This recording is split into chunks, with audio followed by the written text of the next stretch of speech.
Assalamualaikum warahmatullahi wabarakatuh. Teman-teman sekalian, selamat pagi, siang, sore, dan malam. Alhamdulillah sudah dua seri kita jalankan ulas buku ini. Mohon teman-teman yang berkenan berikan komentarnya, tanggapannya terkait video kita. Jadi selain ini adalah proses bertumbuh bagi kami secara pribadi, juga semoga betul-betul memberikan insight atau pemahaman kepada teman-teman terhadap bacaan yang kami sampaikan kepada penonton.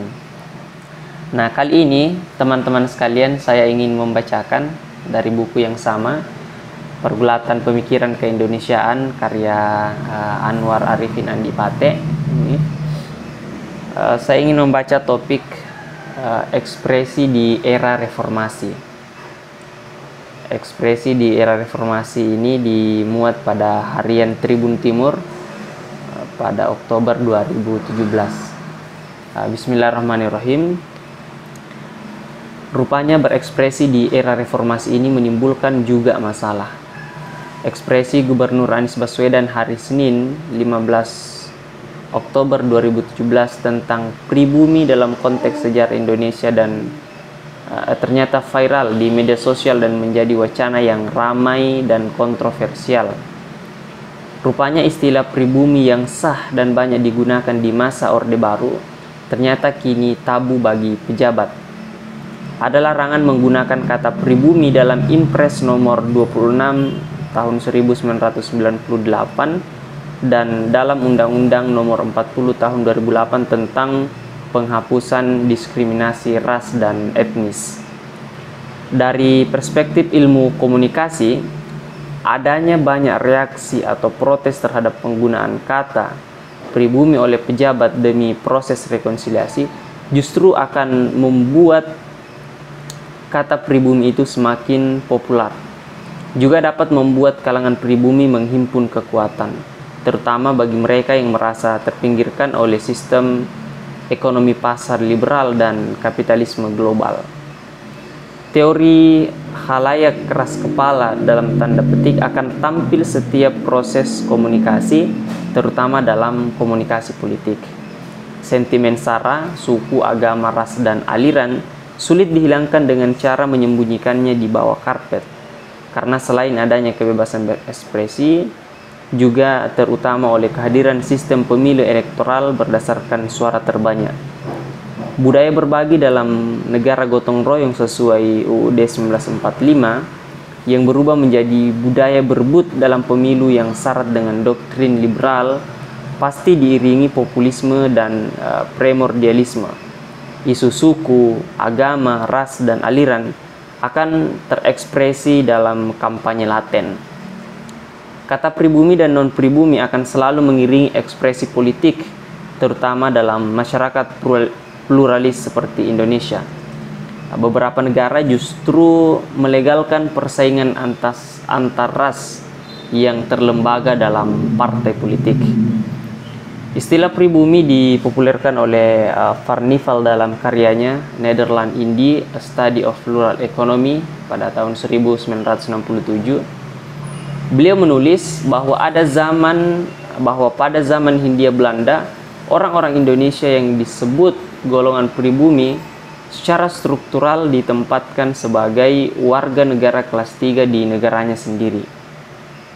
Orang-orang Belanda yang memerintah merupakan warga negara kelas 1 bersama orang asing Eropa lainnya.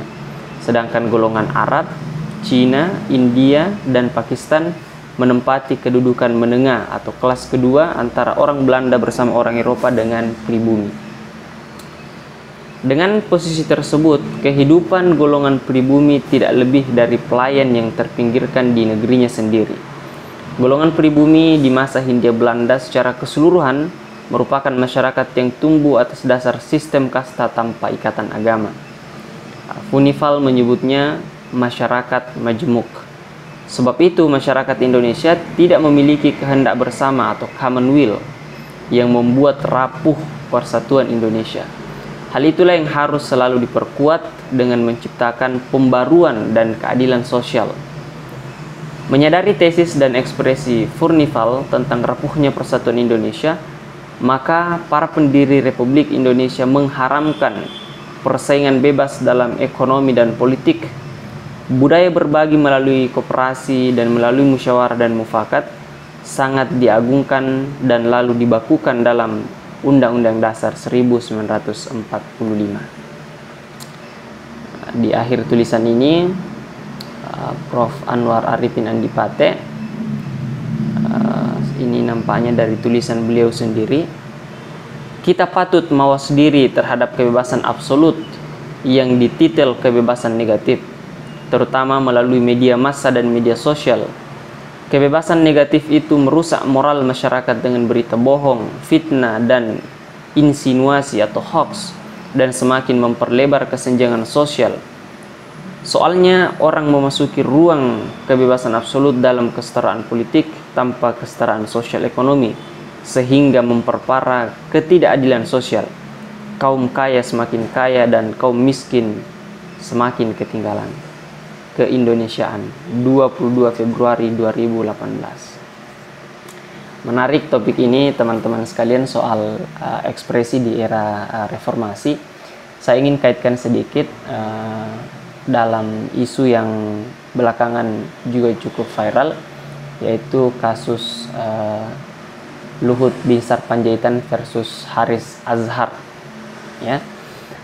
Jadi beberapa hari yang lalu Haris Azhar dan kawannya Fathia, saya kurang tahu nama lengkapnya, ditetapkan tersangka oleh Polda Metro Jaya dalam kasus pencemaran nama baik. Nah, kronologisnya adalah Haris Azhar ketika itu beberapa bulan yang lalu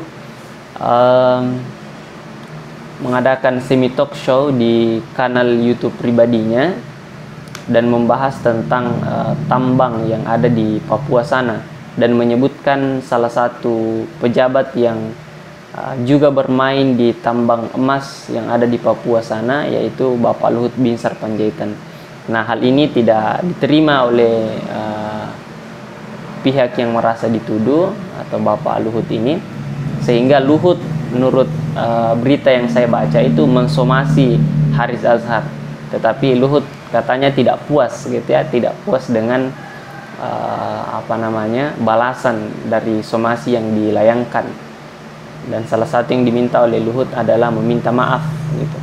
Tapi karena tidak diindahkan, makanya Luhut melaporkan kejadian atau dugaan pencemaran nama baik itu kepada Polda Metro Jaya, dan akhirnya hari ini atau beberapa hari kemarin Haris Azhar dan kawannya itu Fathia ditetapkan tersangka. Saya ingin meng-highlight teman-teman sekalian soal bagaimana pemerintah menanggapi kritikan atau bahkan mungkin tuduhan dalam tanda petik begitu.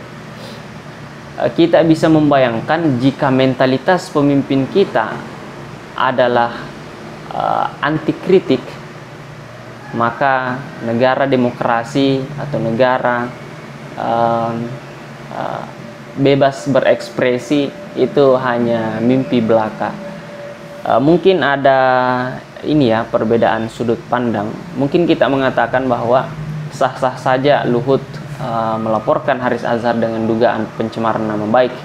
Tetapi bagi saya sebagai warga biasa misalnya, pejabat itu harusnya menempatkan diri sebagai orang yang terbuka begitu ya, orang yang siap dikritik, orang yang siap bahkan menurut saya sampai detail-detail kehidupannya ditelusuri itu menurut saya masih dalam tahap wajar-wajar saja gitu kan.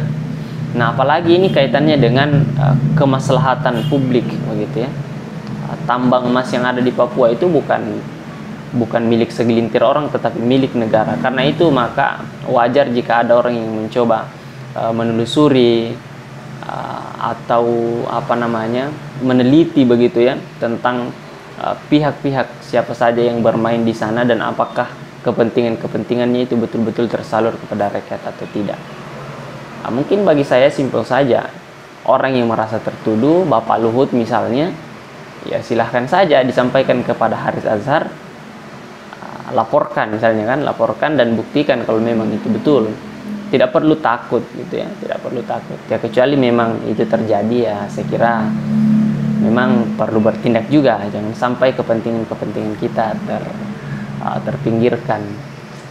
Nah itu saya kira teman-teman sekalian soal ekspresi di era reformasi ini atau di era demokrasi ini, khususnya dengan adanya undang-undang informasi dan undang-undang ITE itu ya.